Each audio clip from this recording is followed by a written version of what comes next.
Okay, so hello everyone and welcome. We are very happy to bring you this webinar on Beyond Business, the Founder's Dilemma.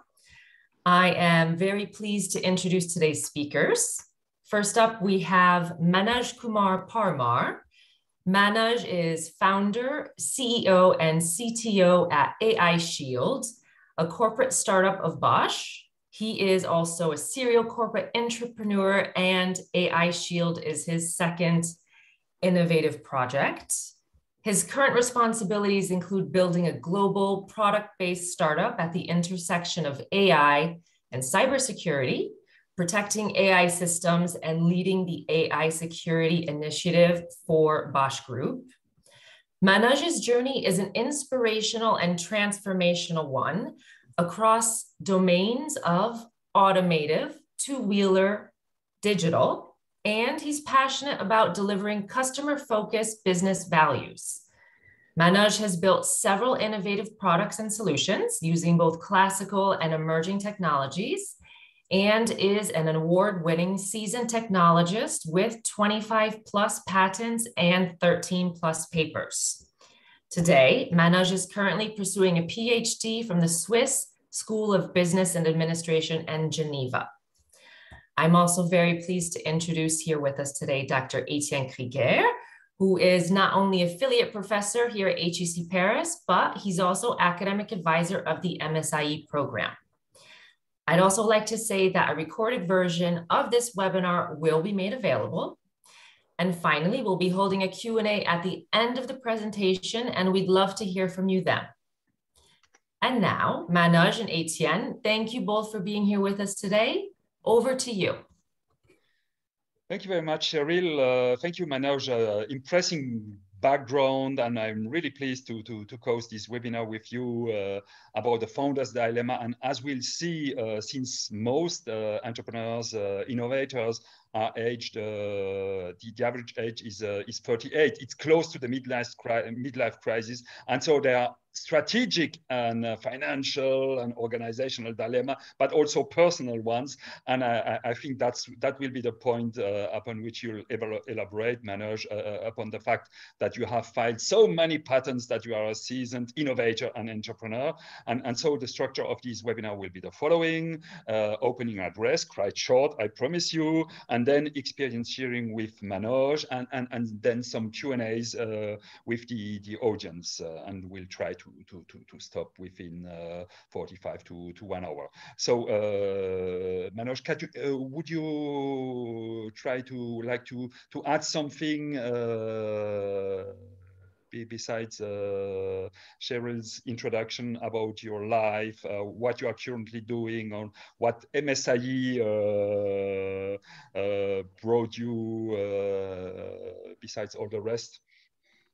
Yes, so first of all, thank you for having me here. It's a great honor.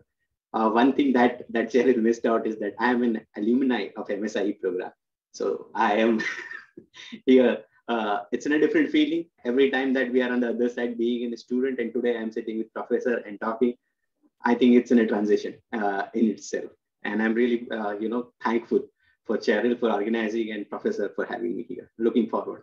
More I will talk about when I talk about my journey. It's a quite visual journey. I'm not going to bore you with a lot of text, but I'm definitely going to overload you with visuals. So thank you. Yeah. Thank you, Manoj. And so, yes, MSIE is really a family, and it's not difficult for Cheryl and me to set up new themes because you have so many inspiring backgrounds. And so, as I said, the founder's dilemma, there are lots of frameworks. You have to know what business are you in. You have to know to anticipate some big trends, digitalization, economic trends, and use all the good frameworks and lenses. And that's what we do at HEC, of course, and we challenge you about this. But behind this, there are also personal dilemmas. Why do you do the big jump, the leap? Why do you take risks as an entrepreneur or as an entrepreneur? And that's definitely the point about which we can challenge you, Manoj. And so just tell me since when I have to click or you can share your own slides if you want. Just tell me. Yes. So, Professor, thanks for that. I will share my own slides so that I okay. will. So I will stop the sharing. Okay. Just a minute. I will.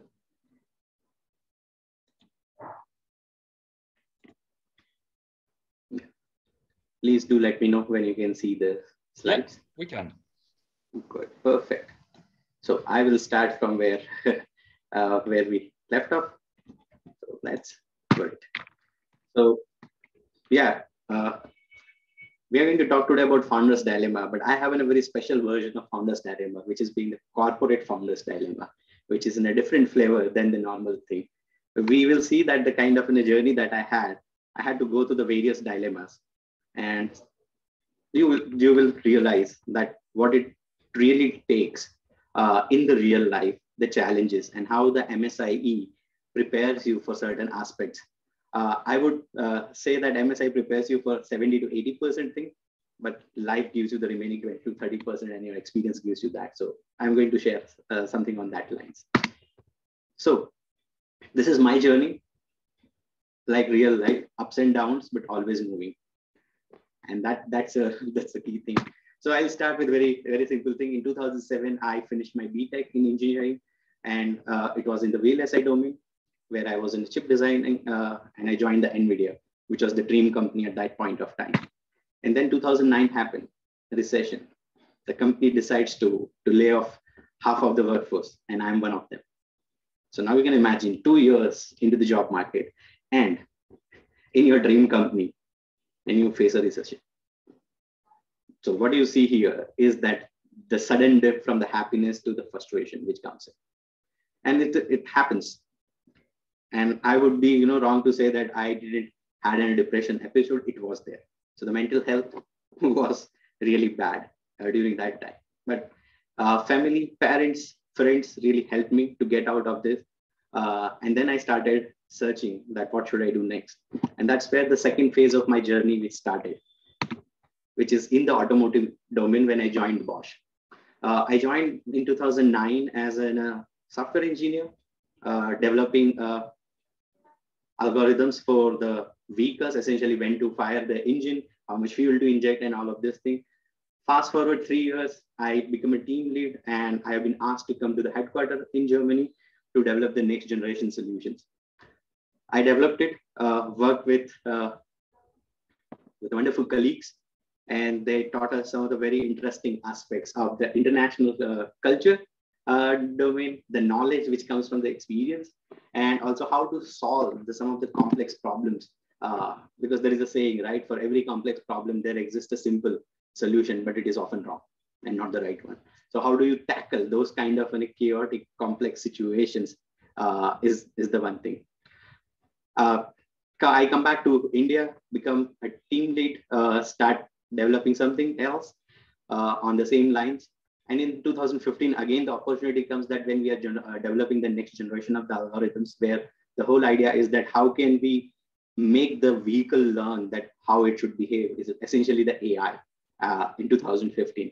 And that was my first encounter with an AI. And it was purely a statistical and some advanced versions, because the deep learning and AI was not so much developed in 2015, but we had an early versions which we developed, and then picked up my interest further into the AI, which essentially means that I started learning the MOOC and everything. So here is where the learning journey starts. So you can see 2007, when I finished my education, till 2015, 8 years, I was just simply working and never thought of upskilling or understanding or learning. But this is where my eyes opened that, okay, I have to keep learning further. And the work which we did resulted into the Innovation Award at Bosch, which further strengthened my belief that, yes, we have to really further into the innovation. That's where my journey of an innovator began in the world. So I'm not a traditional person who has started as an innovator. No, I have worked it. Eyes were closed, eyes open, then started learning more, and then became the more curious and things. And one of the interesting things which happened is that when I was working in all of this thing, one of my senior manager told that, you are really good at technology.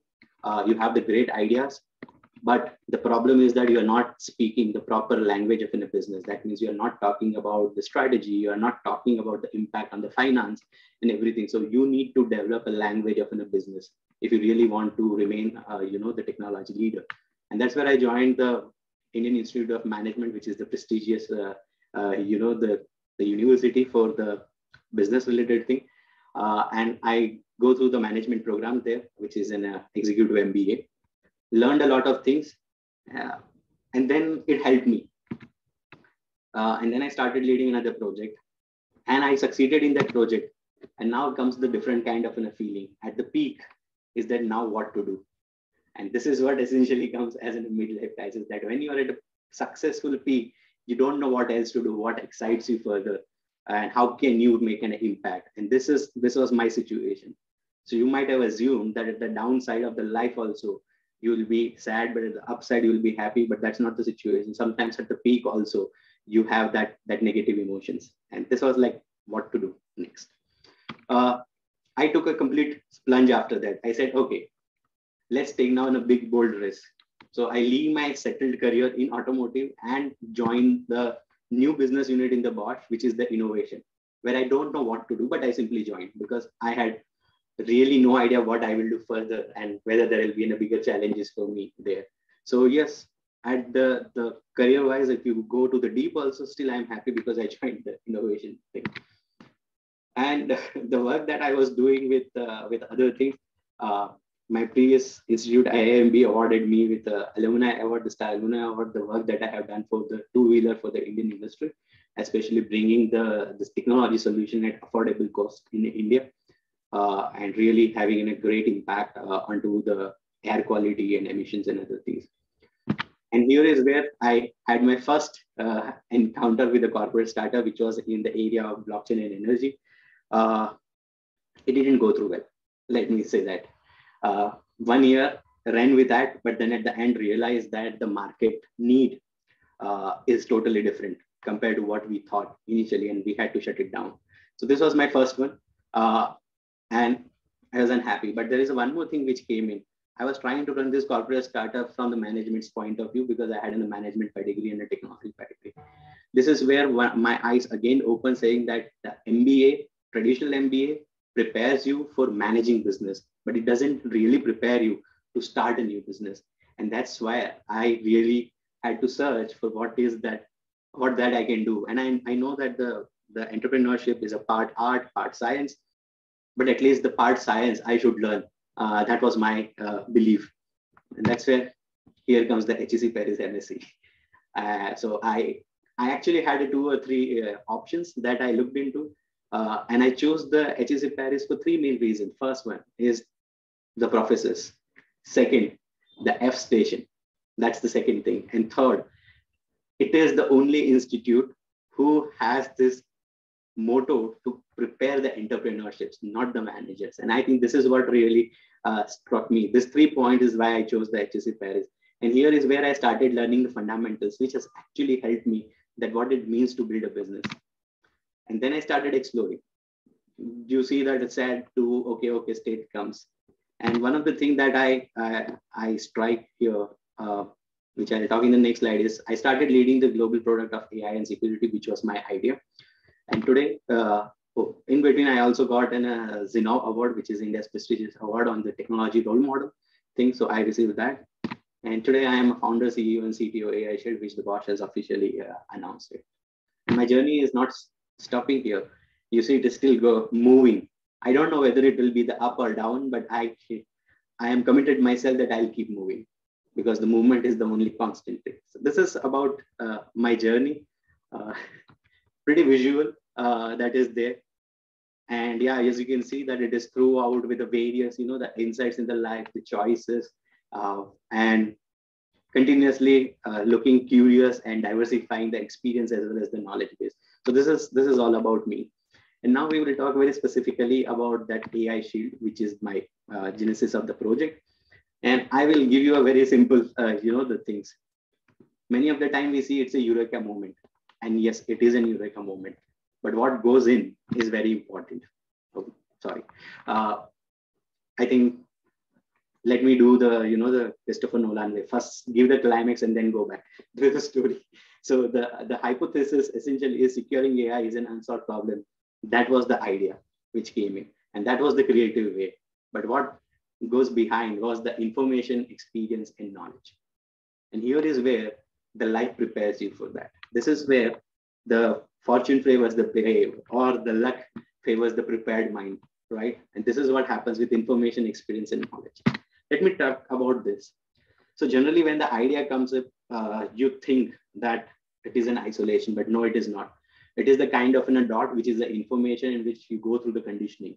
So this was my conditioning, which was there, which is, I will go from the bottom up, that I had my BTech when I did, my thesis was on cryptography. That means the security was one of the topic that I was familiar with. I had a working knowledge of AI, as we have seen. I also see from the external market that the AI adoption is increasing and it is becoming a high value asset. And from my BTech thesis there from the cryptography, one of the meta pattern that I have learned it is that the high value assets are target of attack always. And this is constant. We had the internet first generation, we had hackers. We come to the mobile generations, we have the mobile hacking happening. We are in the third generation of the IoT, and we see that there also it is happening. And the fourth wave, which we are talking about AI and cognitive applications, obviously the security meta pattern will apply. So all of this conditioning are nothing but the information which was there, and then had some experience. So information and experience was available. What happened is that with this conditioning, you need a trigger. So the eureka moment is essentially just the tip of an iceberg and the trigger. But you need to have this conditioning. Otherwise, everyone goes through this and nobody gets to that thing. And then I read this particular paper, which was a trigger, that stealing machine learning models by prediction APIs. That means there is a possibility that somebody can steal it. And this was the trigger. And this was the genesis of the entire project. So what you see here is that the conditioning, which were essentially the information and experience that I had. And then I see this particular trigger where I was able to connect the dots in applying my, the experience and information to create this knowledge. And that is just the piece of part, because this is just the addition, what resulted in this final hypothesis, which is the eureka moment, that securing AI is an unsolved problem. It's going to be in a big market. So this was the genesis, the topic. Now, the important things to note here is that this paper was published when I read it 2 years before that. So I read it in 2018, this paper was published 2016. And all of this, the conditioning things, I'm sure that there are other people also might have various kind of conditioning across these 4 things. And this is where that particular thing comes, that if your mind is curious and if you are you have that, the mindset of the innovator, you apply this thing to create these newer versions, newer things. And that's where the creativity comes. And this is the personal, let's say, individual aspect that defines a lot of innovators and entrepreneurs, that ability to ask questions, connect the dots, and see the future and art of possible. So this is what was the genesis. The next one is that in this journey, I had a very interesting dilemmas. And you see that in the center, you see what Professor Etienne Krieger has created in a framework, which is like, what are the different things, and what you see in the outer bubbles are my dilemmas and corresponding, the choices that I'm going to speak. So let's start with the risk. Now, the normal entrepreneur has in a risk, various kind of a risk, but as in a corporate entrepreneur, you have an uncertainty, especially the career growth and the financial aspect. And this is something different, because in the normal entrepreneur, which we will see later on also, they have a different kind of a risk to manage, and we have a different kind of risk to manage. And these are the personal risk as such. The reward, yes, the risk always comes with the reward, but it's a question is that when it is a long term or a short term. And this is another dilemma. If you believe that the technology will succeed or your venture will succeed or not, your rewards can vary greatly. And we have seen that more often the startup fail. And similar is the story with the corporate startups or the corporate innovation project. More often they fail. That means the risk is very high. The rewards are far-fetched. And this is the big dilemma, personal dilemma. And if you combine this with the freedom, it essentially comes that to do it or not to do it. So risk, reward, and freedom is essentially goes hand in hand, and you decide that whether you really want to do it or not. And these are the dilemmas.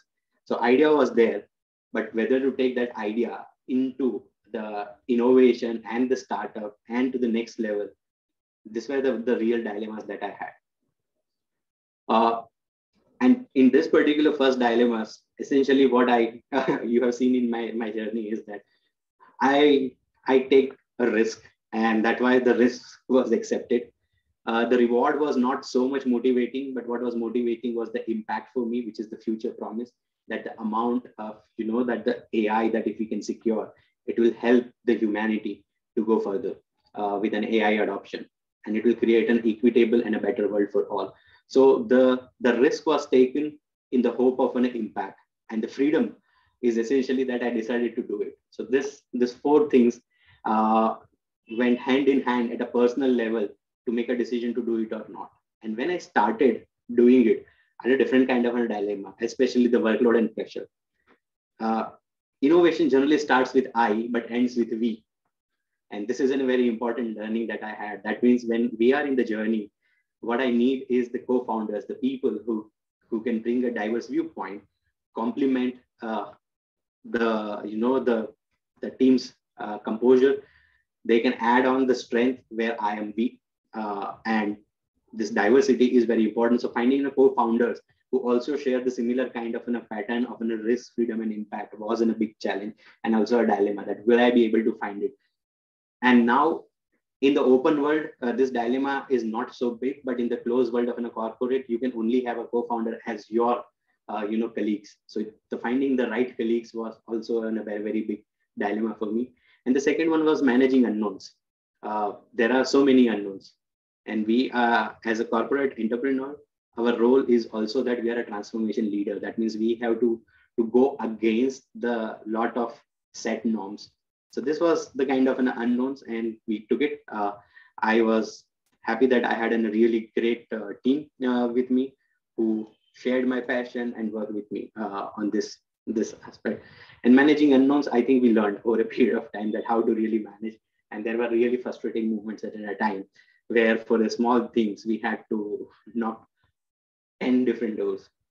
Just to give you the example, to have one meeting with one of the key leaders in the organization, I had to navigate the organization with close to 34 different meetings before I reached my final meeting. So this is the kind of an unknown things. And that also results into the interactions that comes within the organization. You have a very big dilemma that you start with technology or you start with a sales pitch.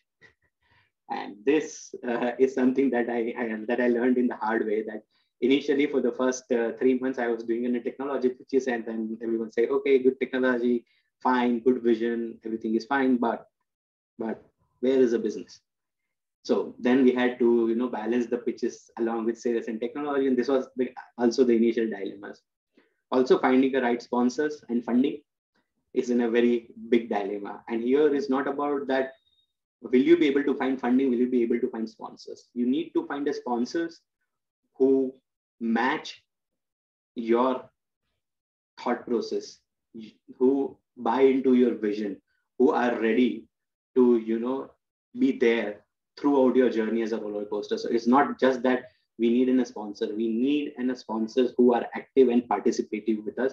And the funding also, that generally the organizations have this the way to maximize the return. So we also need to access the funding on the favorable terms, because startup has a longer the gestation time that we will see in the next slide.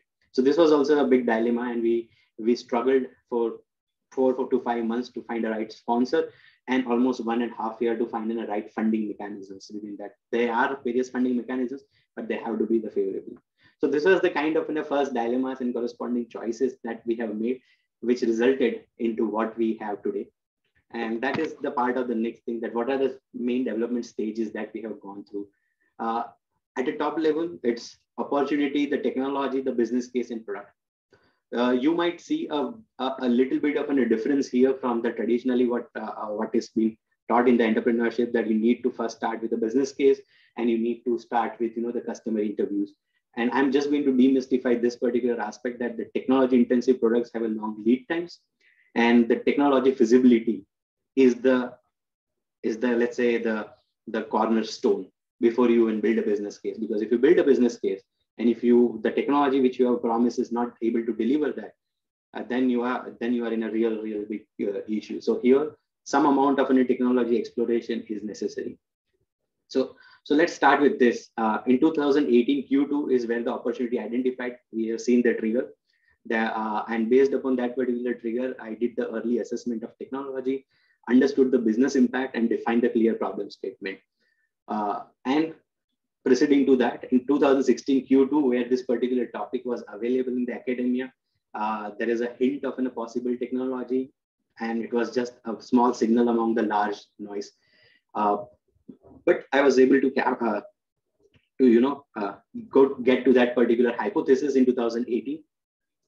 But since it was an hypothesis, and the question is that if need to secure AI exists, the first question comes is that, can AI be hacked? And that was the big question that I had to deal even before I built a real business case. And that's where we started the feasibility of technology, that is it possible that somebody can hack the AI? Then that took us a lot of time there, because it wasn't a totally unknown, and we were looking into the various ways that how the AI can be hacked. We matured the technology, and that was not sufficient. The next question came is that contextualize it. That, okay, if AI can be hacked, can AI be hacked in this kind of scenarios or in this kind of a business case and all of this? And that took us to generate the first proof point.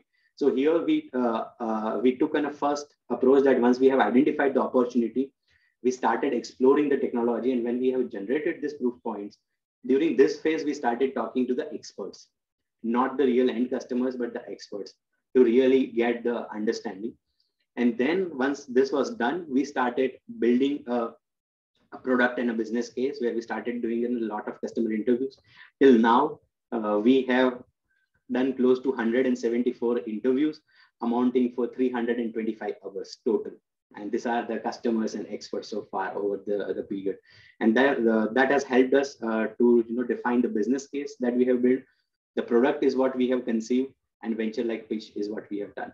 So if you see that one of the important aspects is that we have not started talking about the product and the business, let's say the product, very late. Generally, people see that, okay, this is the kind of a solution that I want to build, and this is the business case, and then I go into the hypothesis. No, we had the opportunity, we understood the problem, we talked to the experts, and then when we had a sufficient understanding with the customer interviews and when we build a business case, at that point only we conceived the product.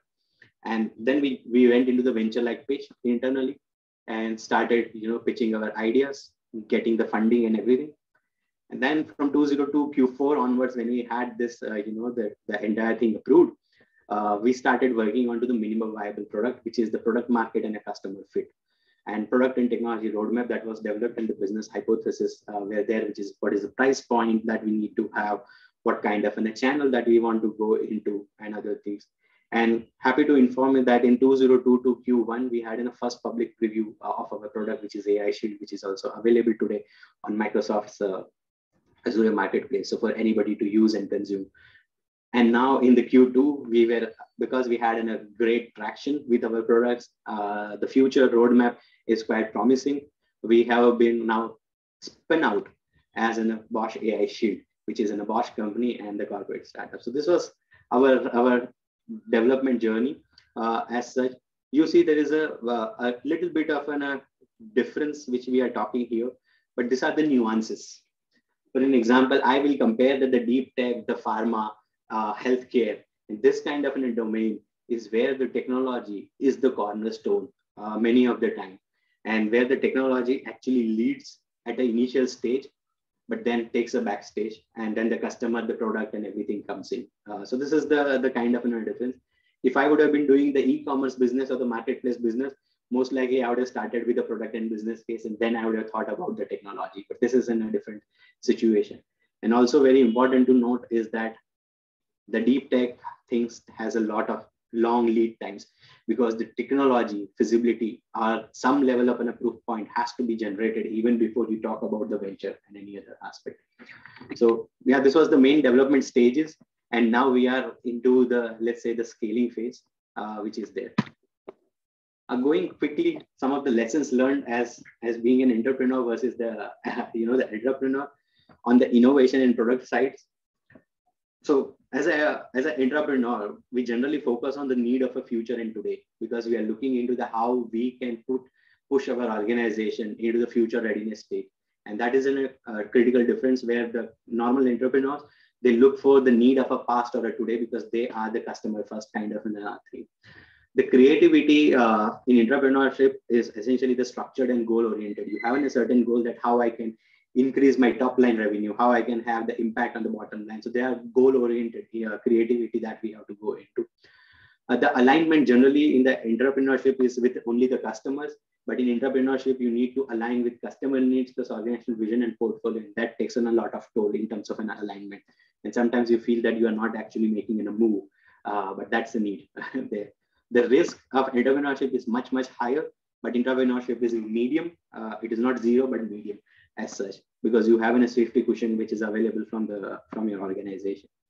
Now on the product front, there are critical differences from the strategy. In entrepreneurship, it's mainly a decision-oriented, scaling focus, and build technology, because organization would love to have the control of the entire thing. While the entrepreneurship is more action-oriented, that means the ship first kind of an approach, and they integrate technology. They don't really care about building a technology. They care about solving customers' need, and whatever technology is there, they want to use it. The collaboration model for entrepreneurship is competitions, where entrepreneurship is in a cooperation, which is the critical difference. You have to have a different kind of a mindset there. And pilot users for entrepreneurship is easy, because you will find a lot of users within your organization. That means you have in a given customer base. But in the external world, you have in this particular difficulty. And the funding is that entrepreneurs have to seek. In entrepreneurship, it is given majority of the time, because you are working with a goal oriented and you have the bigger alignment and other things. So these are the minute differences, but in practical life, they are really, really big differences, because it has a mindset impact. However, leadership, curiosity, networking, experimentation, intelligence, vision, and adaptability is core for both. So this particular thing remains the same, and this is where it really has a difference. And with this, what interesting thing is there is that these are the challenges which are there. And our not 10 years vision, but the 7-year visions that I see. The real challenge is building a team and developing in a culture. Because technology at the end of the day is a people's game, whether we like it or not. The people has a knowledge in their brain, and we use the technology to codify that particular knowledge and experience and solve the problem at a larger scale. Building a team and developing in a culture of a startup and agility is a challenge. So it's a mindset challenge. The third one is the sustainable business. Generally, you can succeed one time, you can succeed 2 times, but as a corporate, the bigger challenge is the sustainable business and doing this at a scale, which is very, very important. And finally, staying ahead of competition. So these are some of the current challenges that we have.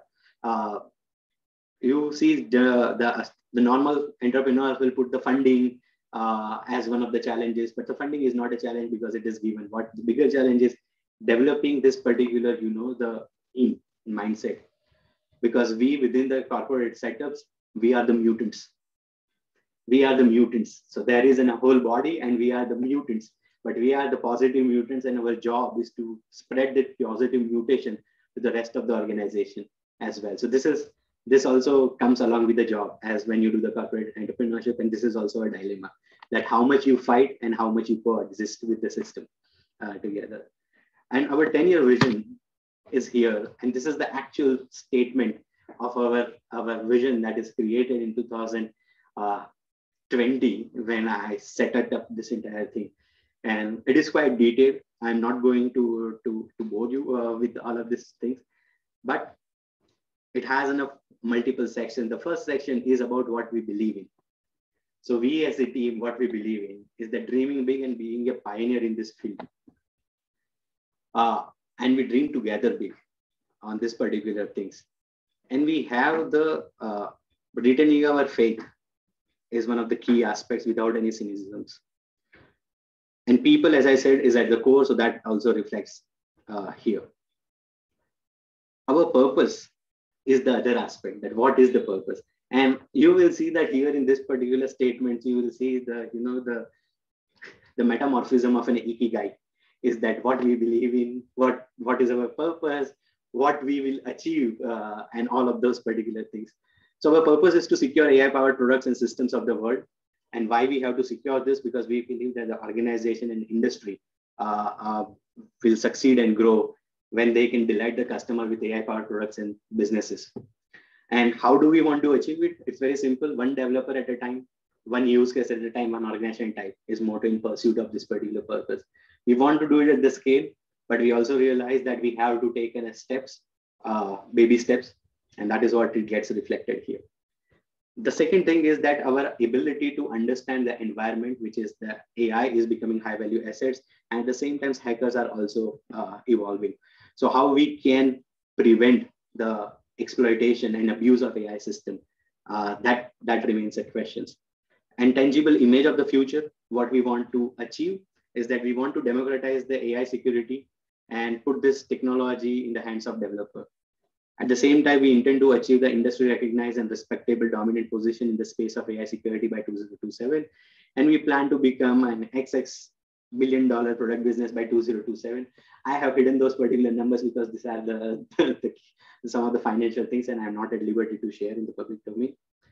And very important thing is that not only that we succeed, but in the year when we would have achieved these goals, what is that the positive change that we want to bring here?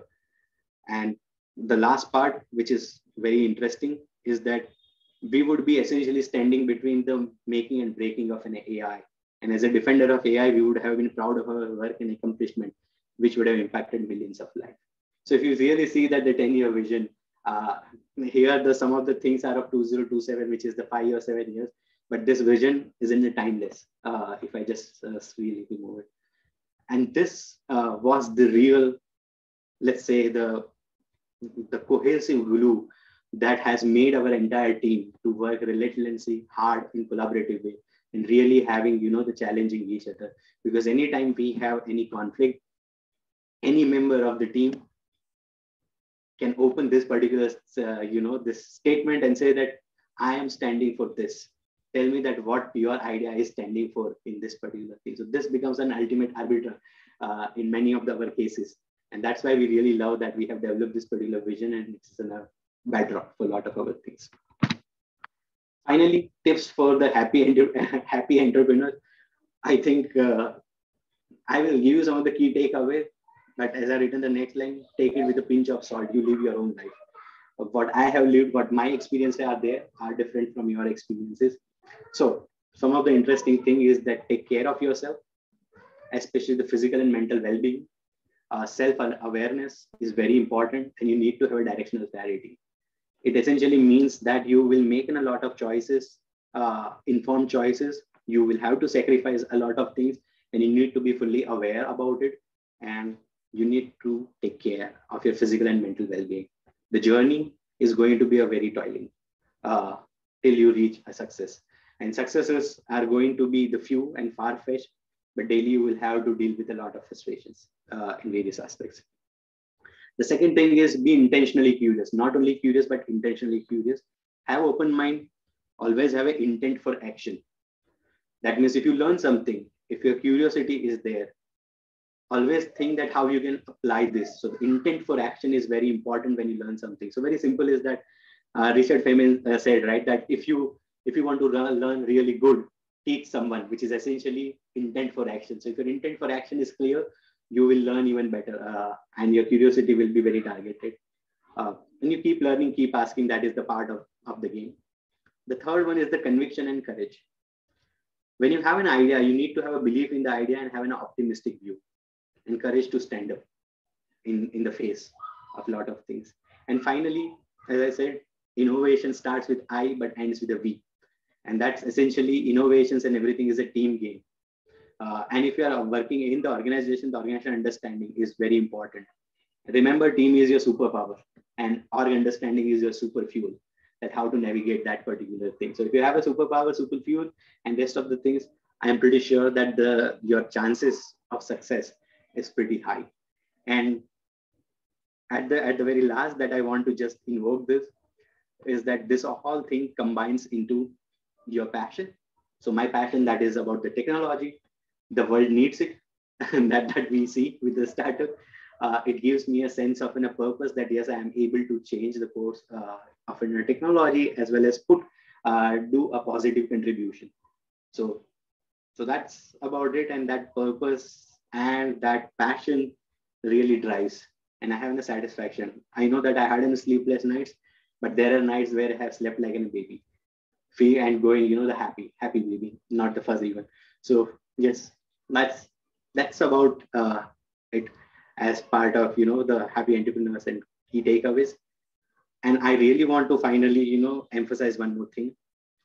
You will have to walk your journey. You will face a various kind of challenges. Do not stereotype the challenges. Try to understand nuances of challenges, because there is one interesting picture which is there on the top here, which are about two people, right? What you see, what you hear are perceptions only. You do not know what goes into the other person's heads, and that can be your teammate, that can be your customers, and everything. So please, and what goes in your mind, nobody else also knows.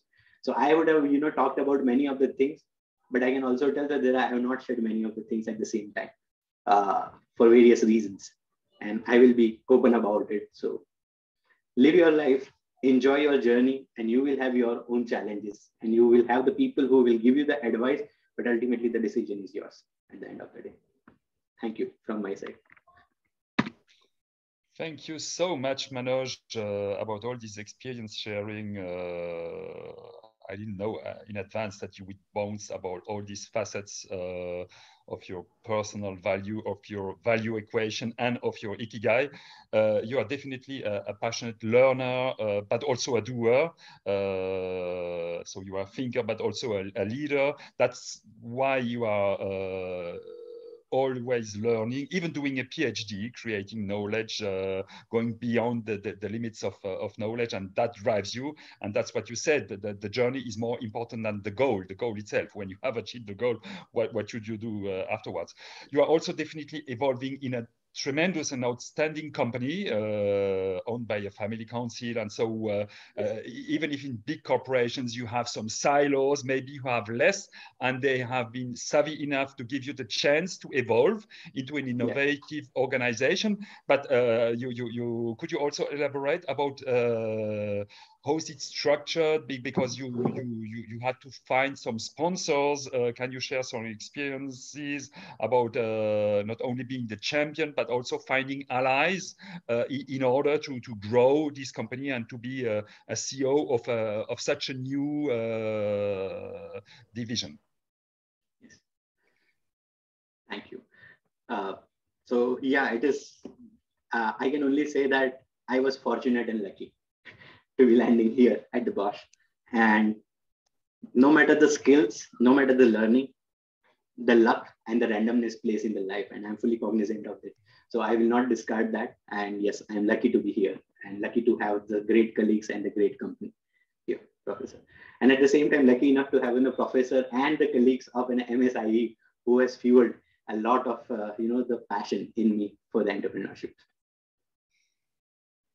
Professor, you would like to take over to this concluding part? Yeah. So can we switch? Okay.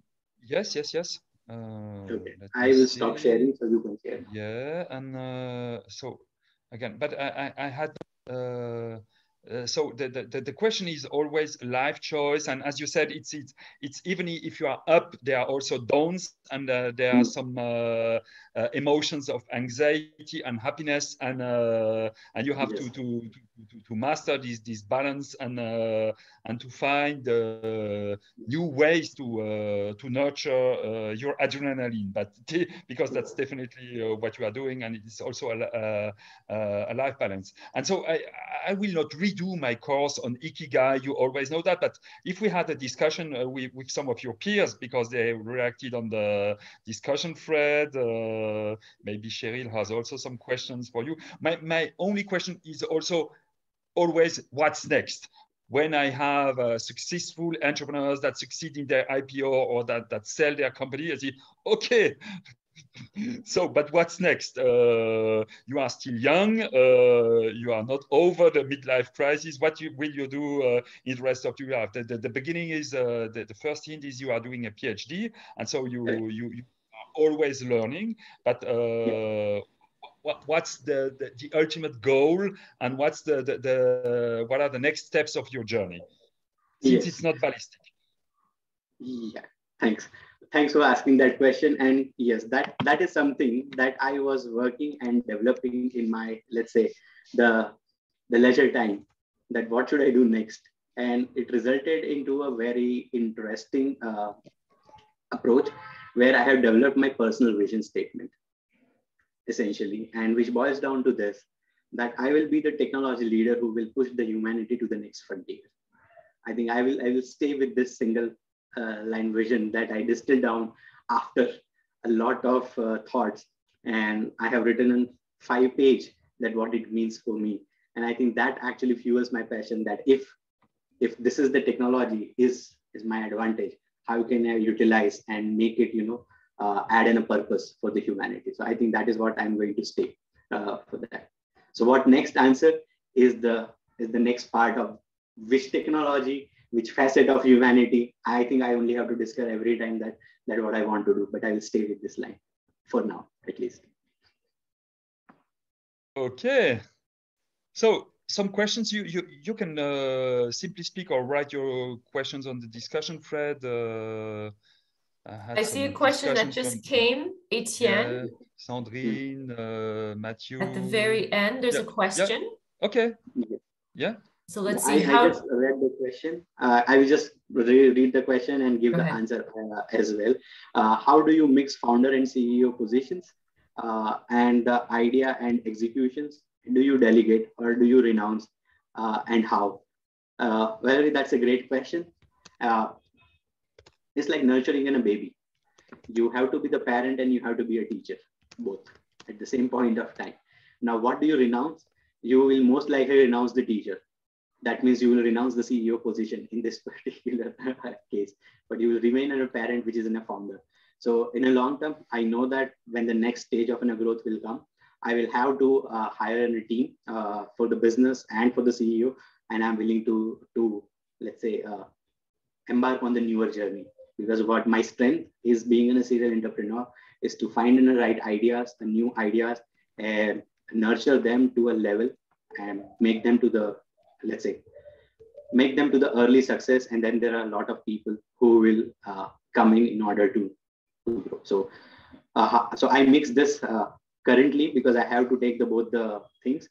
But ultimately, it will result in that I will have to renounce the teacher position, which is the CEO position going forward, and somebody else will come and take over the CEO because they will have a better experience that how to take from 1 to 10. I have in a very, let's say, I develop my expertise taking 0 to 1.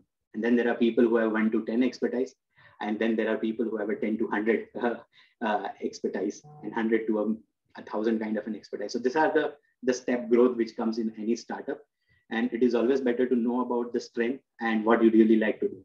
So my passion is technology and really want to innovate. So I don't want to go into the operational phase when it is at one level. So that's my answer. Many thanks, Manoj. This is similar to the co-founder of an amazing German quantum technology company. The guy was the CEO until he left his job because there is a lot of pressure, and he came back to science, being the chief scientist, the science officer. And I understand that you are driven by the need to create new things. And in this kind of companies, of course, it's even more important than the chief executive officer, who has to inspire the strategy and to execute it. But the ghost in the machine is often the CTO or the CSO. I don't say that that because I like engineers, but because in tech companies, it's the name of the game, even if you have to anticipate the needs and you also have to do business cases, what you said, and not only dream of creating technology cathedrals in the middle of the desert with, of course, no user of this cathedral. Other questions, comments? I see another question, Manoj, from Harvey. Yes. Yes, so Harvey has asked the question, how do you balance intellectual challenge with continual growth and recognizing success and time to move the next thing? I think I'll give you a great analogy, which is that a light. Is light a particle or a wave? Most often, finally, we realize it's a quanta. It comes in the packet, so it's an impulse. But our perception is that over the period of time, if the enough impulse is there, we feel that it is continuous thing. A great example is the movie, right? If it runs at 16 FPS, just the 16 frames running in a 1 second, you think it is moving, but they are just the frames. So what happens in your life, you really have to make a choice. Sometimes it's an intellectual challenge, sometimes it's a growth challenge. And then you see that when you really are not finding it, that satisfaction in one of the domain, then you have to move to the next one. So, and if you ask that, how do you recognize it? I think the brutal honesty with yourself is the only way to recognize that what you really need next. Otherwise, you can fool yourself, because fooling yourself is the most easiest thing.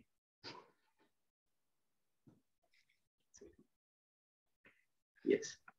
I think there were some of the questions at the beginning also, so I'll now go up. I think Deodora has asked the question is that, do you start with technology or with the sales pitch? The answer is the business. Great advice. I think that is answered. Maybe okay. Since you are looking, I have some of, Sure. if we make the parallel with Elon Musk's advice, which is complementary to yours, he says first, creating something which has high value, and so no wishful thinking. So that's also the market orientation, even if it's rocket science.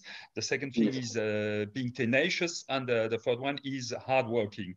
Are you also working a lot, or can you do all what you are doing only while working 40 hours a week, which would be a miracle? And so tell us about that and the time you can save for you and for your family. Yes. So 40 hours a week, you can't compete in this market with the startup founders who are working 70 to 80 hours, right? No matter of your smartness, your hardness can beat that 80 hours to 40 hours. There is no formula for that. So I think the very first thing that we have to recognize is that you have to come out of your comfort zone of 40 hours or 35 hours kind of anything. So our stated limit is 42.5, but I had a special permission because I'm taking this particular thing. And I said that I will work as I wish and how much hours. So there are days where I had to follow the 6-6-6 kind of things. So morning 6 to evening 6 for 6 days. Wow. That's 72 hours straight. This is a simple thing. And there are weeks like that where I had to do a 90 hours also. So in essence, the hardworking is need. And that takes a toll on the family aspect. So I'm grateful also to my wife, who tolerates me at that point of time. I'll be very honest. She tolerates me, and she knows that what actually drives me and where I'm happy, and she really tolerates me. But without her support and without the support of my friends, I think it's not going to be the sustainable. So what is needed, and which I have not spoken here, is the personal ecosystem, which is nothing about technology. It is just your emotional backup. Is that a freedom, not only to innovate there, but freedom from your partner, that it is okay for a 2 weeks or a 3 weeks to fully focus somewhere and not to focus other things, and the commitment that the partner takes care of the day-to-day things. Because I have a child who is in this entire journey. I became a father in 2018. Just the time that actually had this particular idea. So I had to also go through that. So yes, in summary, is that the hard work is given. And I think that is the first thing that has to be recognized. And if I just have to tell that my competitors from the Eastern world works even 90 hours. So I can't even beat. And Western is, let's say, 70 to 80, but Eastern is 90 hours. And the 40 hours is a luxury that I can't afford now. Whoa. So thank you for giving these, providing these elements, because of course, creating such and scaling such a company, it's not only pass me the joint, it's a lot of hard working. And when Elon says, if you do within 4 months what competitors do within 1 year, but of course, if you sacrifice your family, it's only a short-term victory and it's a disaster. And so I like these 6 days, and so you protect your Sunday and so your holidays with your family. Okay, some other questions, because otherwise I have lots, of course, about is it possible to have a cultural life without, and does this cultural life also what you call this creativity, so drawing a cat after having connected the dots. I like this picture. So does it also nurture your passion for learning or knowledge, or maybe it's too personal as a question, but do you have some interest in modern art, in music, in things that nurture your passion? I'll tell you my interesting hobbies. I have 2 interesting hobbies. One is cooking. So I cook, and for cooking for me is equivalent of innovation, right? All the ingredients are there, and you have the freedom to combine whatever it is that you like, and what taste you like, others might not like it. So that also prepares you for the rejections in the life also. So cooking is my great non-technical hobby. Let me put it that way. Apart from that, and the second hobby that I have is reading, and I read in very specific aspects. It's civilization history and the military history. These are the 2 specific genres that I read. And yeah, apart from recently, I have developed a habit to read a very interesting thing, which is called the philosophy. Wow. That maybe explains that you can why you can keep some distance with a lot of short-term pressure, because history makes us relativize a lot. And cooking, well, in another life I may be a cook, but you are definitely the ideal husband. I understand why your wife is supporting you, and it's also between art and science, cooking, but I'm speaking about cooking much theoretically. So are there some other comments, or are we done, Cheryl? You are the master of the clock. Tell us. I do see some more questions. I don't know if we have time for one more. Yeah. I don't know if you got to Sandrine's question. Oh yes, do you see it, always Manoj? had a lot of questions. Yeah, so Cheryl, Sandrine, I don't have any other engagement for the next 20 minutes. So I am okay to extend for 5 more minutes if it is okay with Professor, and I can answer some of the questions very quickly. I will not be so elaborative. Thank you, Manoj. If it is okay. So the question Deodra is asked, how did you know that you wanted to be a tech entrepreneur? It struck like that. When I failed, technology was my passion, but entrepreneurship stuck to me when I failed in my first, the first things.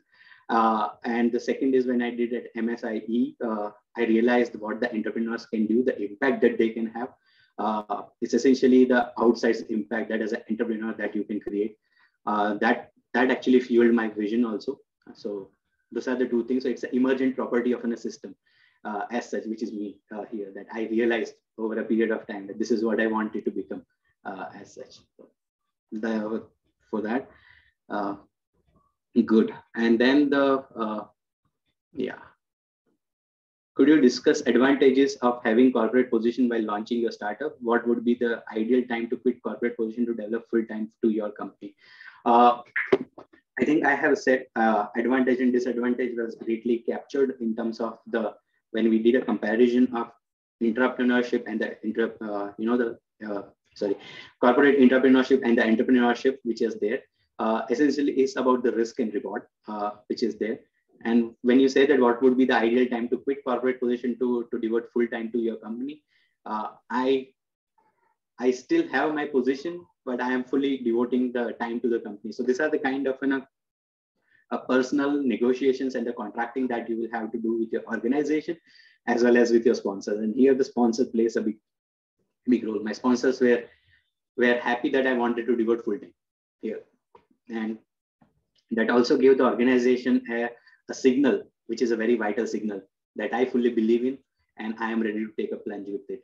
So I think that is the story here, especially from the corporate side.